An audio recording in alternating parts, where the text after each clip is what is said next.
Hello everyone, welcome to BTM Know the Truth in 1 Minute series. This is video number 138. Bible గ్రంథంలోని అక్రాస్టిక్ portions గురించి గత కొద్ది కాలంగా మనం మాట్లాడుకుంటూ వస్తున్నాం. ప్రస్తుతం మనం విలాప వాక్యముల పుస్తకంలో ఉన్నాం. 3 అధ్యాయాలు పూర్తి చేసుకుని ఈరోజు మనం 4వ అధ్యాయంలోని ప్రవేశిస్తున్నాం. 4వ అధ్యాయంలో మొత్తం మనకు 22 వచనాలు ఉంటాయి.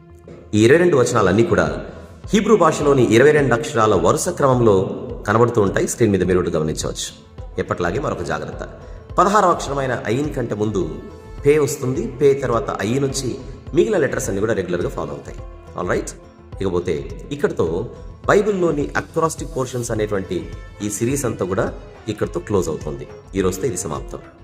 రేపటి దినాన అంటే న్యూ ఇయర్ రోజున January 1st, 2024 నూతన ఎపిసోడ్ మనము మాట్లాడుకుందాం. Thank you.